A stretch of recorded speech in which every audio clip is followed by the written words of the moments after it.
वंदे मातरम। बंधुओं, पिछले सत्र में हम लोग ज्ञानेंद्रियों के नियमन और नियंत्रण पे चर्चा कर रहे थे। उसी सत्र को आगे बढ़ाते हैं, क्योंकि जो इंद्रियों का नियंत्रण है और उनका रेगुलेशन है, नियमन, वो बड़ा ही महत्वपूर्ण विषय है।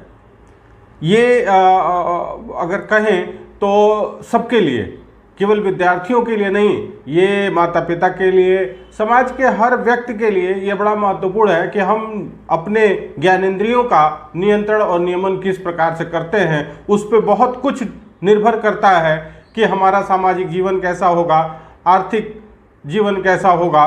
यदि हम जैसे बात करें पाश्चात्य विद्वानों का, तो उन्होंने जन्म के बाद 1 वर्ष या 1.5 वर्ष 2 वर्ष से लेके और एक वयस्क होने तक के को विभिन्न आयु वर्गों में विभाजित करके, किसी ने 2 स्टेजेस में लर्निंग प्रोसेस को बताया है, किसी ने 4 में बताया है, किसी ने 8 में बताया है। लेकिन अगर हम अपनी संस्कृति और सभ्यता की बात करें तो वास्तव में जो 16 संस्कारों की हम बात करते हैं, उसमें से अंतिम संस्कार को छोड़ दिया जाए तो हर संस्कार एक प्रकार का एक नॉलेज लेवल को व्यक्त करता है या उसका एक सिंबॉलिक प्रेजेंटेशन है। जैसा कि संस्कार जो शब्द है, मूल रूप से संस्कार का मतलब होता है परिमार्जन। किसी भी चीज को हम किस प्रकार से परिवर्तित करें कि वो उसकी उपयोगिता बढ़ जाए।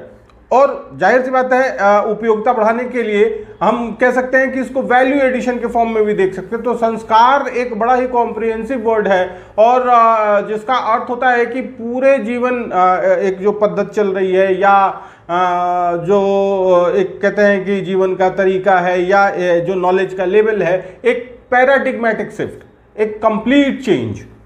तो इसको हम कहते हैं कि अगले संस्कार के लिए वो तैयार हो गया। तो कहीं ना कहीं इसको हम डिफरेंट नॉलेज लेवल में भी डिवाइड कर सकते हैं। और जैसा कि भारतीय परंपरा में जो एक तरह से सीखने की प्रक्रिया है वो माता के गर्भ में ही प्रारंभ हो जाता है। महाभारत में जैसे कि हम अभिमन्यु की बात करते हैं कि वो चक्रव्यूह में प्रवेश करने की शिक्षा जन्म से पूर्व ही प्राप्त कर चुका था। और ये अगर हम देखें कि जैसे ही चेतना, जिसको मेडिकल साइंस में पल्स का आना बोलते हैं, जैसे ही शरीर में चेतना का प्रवाह होता है, उसके साथ ही सीखने की प्रक्रिया भी शुरू हो जाती है। और जो पहली ज्ञानेंद्रिय, देखिए वैसे तो मन चूंकि चेतना और बाह्य ज्ञानेंद्रियों का एक मीटिंग पॉइंट है, एक लोकस जहां दोनों एक दूसरे से मिलते हैं, तो मनस का होना तो आवश्यक है। लेकिन बाह्य ज्ञानेंद्रियों में अगर सबसे पहले कोई ज्ञानेंद्रिय फंक्शनल होती है तो वो है सुनना। यानी कि जो सुनने वाली ज्ञानेंद्रिय है, हमारे ये कर्णेंद्रिय हैं, वो सबसे पहले एक्टिव होते हैं। तो ये जो सुनने की प्रक्रिया है वो जन्म के पूर्व ही प्रारंभ हो जाती है।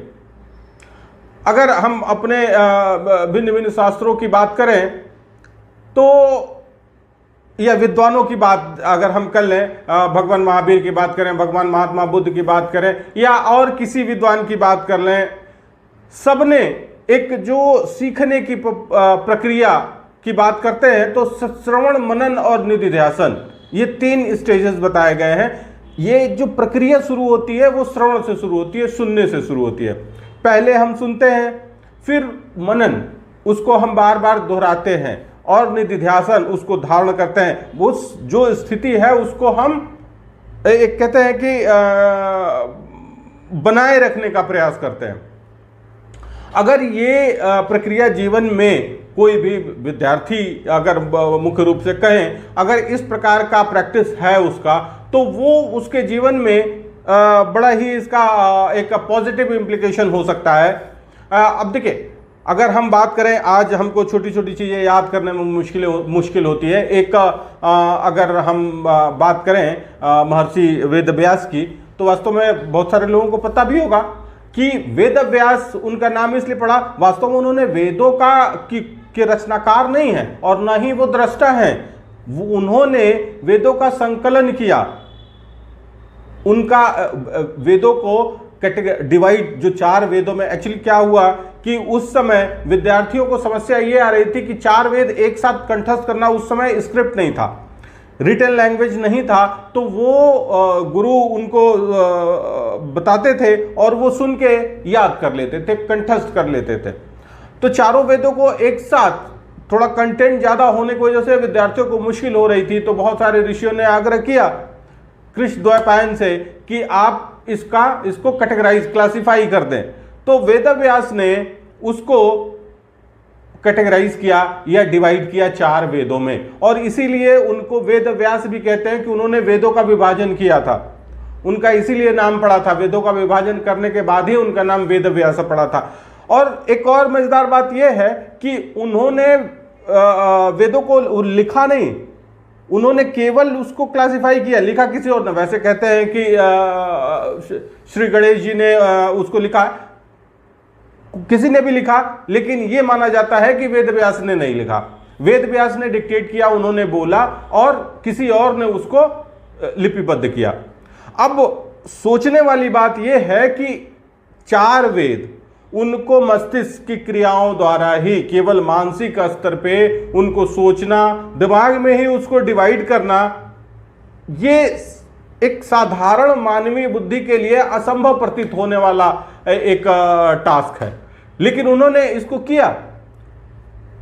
उसको वो चूंकि उनको कंठस्थ था, उन्होंने इसको अपने विचारों में ही उसको 4 भागों में डिवाइड किया और अपने 4 शिष्यों को उसके दीक्षा दी या उसका ज्ञान दिया। तो कहने का तात्पर्य है कि इतनी सारी क्रियाएं, परमुटेशन, कॉम्बिनेशन, डिवीजन, साइमल्टेनियसली कोई व्यक्ति कर पा रहा हो, तो कहीं ना कहीं ये साधारण बात नहीं है। और उस समय जो ज्ञान दिया जाता था, सामने वाला उसको सुनने की जो प्रक्रिया है उसी के माध्यम से लिया करता था। देखिए, होता क्या है कि जीवन के भिन्न भिन्न आयु वर्ग में सीखने का जो माध्यम होता है वो अलग अलग होता है।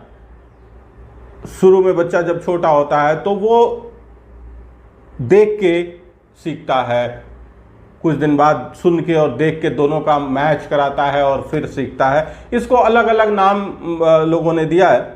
लेकिन इस सब में जब एक आयु स्तर पे एक बालक जब पहुंच जाता है तो उसका ज़्यादा, जो कहते हैं कि जो सुना हुआ है वो जीवन पर्यंत रहता है।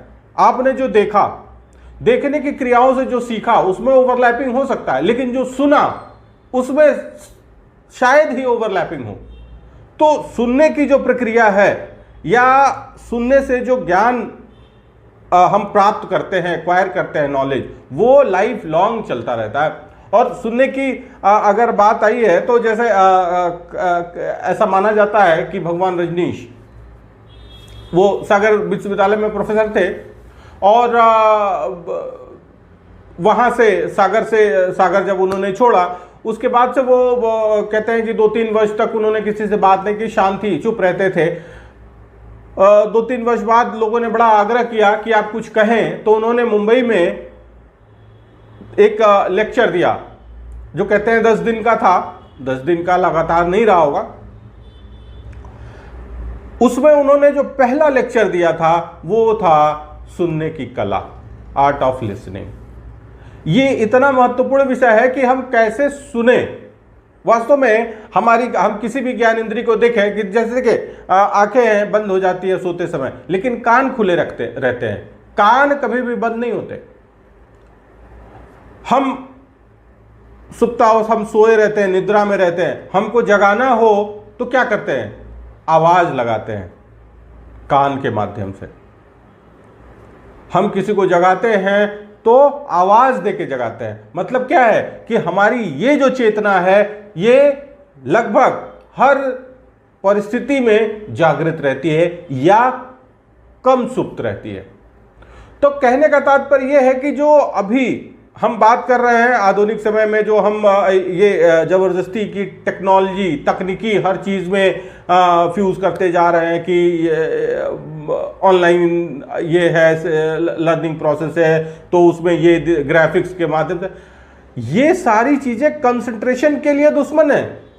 अरे आपको कैसे लगता है कि कोई कंसंट्रेट कर पाएगा? इतनी सारी चीजें चल रही है, इधर से ग्राफिक्स चल रहा है, उधर से कोई और चीज आ रही है, सामने कंप्यूटर है, कंप्यूटर के इर्द गिर्द भी चीजें हैं। तो कहने का तात्पर्य यह है कि इन परिस्थितियों में कंसंट्रेट करना बड़ा मुश्किल है और एक सामंजस्य बिठाना, एक जो विजुअल्स हैं और जो साउंड है, दोनों को एकोमोडेट कर पाना। ठीक है, कहते हैं कि एक बार में एक ही इंद्रिय आपकी एक्टिव रह सकती है। जैसे हमने कहा कि मनस और जो चेतना होती है, मनस, चेतना और बाह्य ज्ञानेंद्रियों का एक मीटिंग पॉइंट है। मनस चूंकि एटॉमिक होता है उसका नेचर, इसलिए वो एक समय में एक ही ज्ञानेंद्रिय के साथ लाइजॉन फॉर्म कर सकती है। एक जो एक कहते हैं कि जो एक रिलेशन बनाना, या हम कहें कि एक संपर्क में रहना, तो मनस एक बार में केवल एक ज्ञानेंद्रिय के साथ संपर्क में रह सकती है। तो अगर हम बहुत सारी चीजों को एक साथ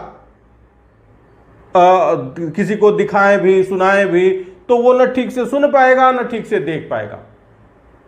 और भाई तात्कालिक रूप से लग सकता है कि हाँ सब चीजें बड़ी ठीक चल रही हैं, हमने देख भी लिया अच्छे से और समझ लिया, सुन लिया, लेकिन वास्तव में उसकी लाइफ बहुत छोटी होती है। वो बहुत देर तक आपके दिमाग में नहीं रह पाएगी, और अगर कुछ दिन बाद हम उसको याद करने की कोशिश करें तो डिस्टॉर्टेड फॉर्म में इधर का उधर और इधर का उधर, यही हमारे दिमाग में रह जाएगा। तो कहने का तात्पर्य यह है कि सीखने के लिए हमको जो सबसे रिलायबल जो हमारी ज्ञानेंद्रिय है वो कान है। तो सुन के हम सीखने का अगर प्रयास करें तो वो ज्यादा रिलायबल और लॉन्ग लास्टिंग होगा। तो इसीलिए हम एक जो सीखने का एक जो नेचुरल प्रोसेस है, अगर हम उसी को फॉलो करें तो ये हमको ज्यादा अच्छा एक कहते हैं आउटकम देगा।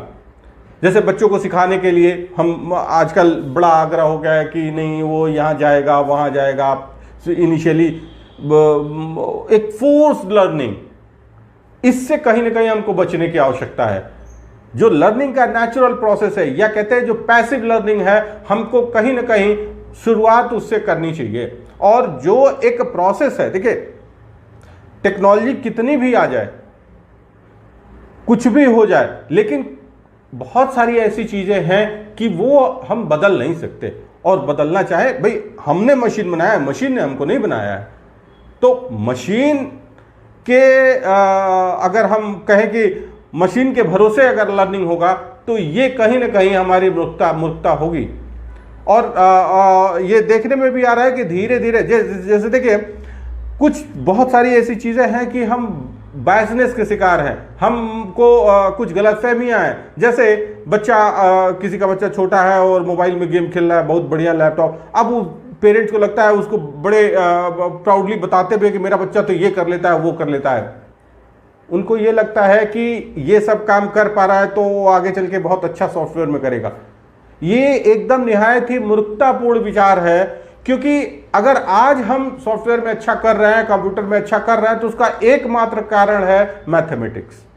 चूंकि हमारी मैथमेटिक्स हमेशा से अच्छी रही है, इसलिए आज हमारा परफॉर्मेंस इंफॉर्मेशन टेक्नोलॉजी के फील्ड में अच्छा है, लेकिन आगे भी अच्छा रहेगा। इसके लिए जरूरी है कि हम मैथमेटिक्स पे फोकस करें, न कि इधर उधर की बातें करें। आज जो बच्चे मैथमेटिक्स से दूर भाग रहे हैं, जो उनकी स्थिति है मैथ्स में, आने वाले समय में ये जो इंफॉर्मेशन टेक्नोलॉजी में हमारी पोजीशन है उसको हम होल्ड कर पाएंगे, कहना बड़ा मुश्किल है। और इसी बात को ध्यान में रखते हुए अभी ये जो नई एजुकेशन पॉलिसी की बात करें तो उसमें मैथमेटिक्स और डेटा साइंस पे एक स्पेशल एम्फेसिस दिया गया है कि ये अगर हम बात करें कि 3 चीज़ों पे बहुत विशेष रूप से जोर दिया जाने वाला है, मैथमेटिक्स, डेटा साइंस और ह्यूमैनिटीज, क्योंकि व्यक्ति जीवन जीने की कला भूल चुका है और वो कहीं ना कहीं ह्यूमैनिटीज से ही आना है। दूसरी चीज़, जो हम टेक्नोलॉजी के फील्ड में अच्छा कर रहे हैं उसका जो सबसे बड़ा कारण है हमारा कंट्रोल मैथमेटिक्स के ऊपर। तो कहने का तात्पर्य यह है कि जो एक लर्निंग का एक ट्राइड एंड टेस्टेड एक हमारा ट्रेडिशनल वे है, उसमें कहीं हमें नहीं लगता कि कहीं बहुत ज़्यादा चेंज करने की ज़रूरत है। अभी जैसे बच्चों ने एक कहते हैं कि अभी डेफिनेशन का टेस्ट ले लीजिए, ज़्यादातर बच्चे क्या 100% बच्चे इतना खराब परफॉर्म करेंगे कि आप सोच भी नहीं सकते। क्यों? क्योंकि भाई ज़्यादातर चीज़ें कैलकुलेशन में इतनी गलतियाँ, बच्चा लिखना ही नहीं चाहता है। लिखना ही धीरे धीरे अगर जो स्थिति चल रही है, अगर उससे आप 2 पैराग्राफ लिखवा लीजिए, आपको पता चल जाएगा स्थिति कैसी है। और ये कहीं ना कहीं ये जो कथित रूप से जो टेक्नोलॉजिकल इन्फ्यूजन हुआ है एजुकेशन में, उसकी वजह से है। और उसकी वजह से क्या, उसको बहाना बना के बच्चों ने लिखना छोड़ दिया है, और टीचर्स और पेरेंट्स ने भी उसकी तरफ ध्यान देना बंद कर दिया है कि भाई ये परेशानी किसकी वजह से आ रही है। भाई बच्चा जब लिखना ही नहीं जानेगा, ढंग से लिख नहीं पाएगा, तो एक कहते हैं कि आगे जो ज्ञान है वो आगे भी कैसे बढ़ेगा। एक कहते हैं कि कॉन्टिन्यूटी वो भी कहीं ना कहीं ब्रेक होती हुई दिख रही है।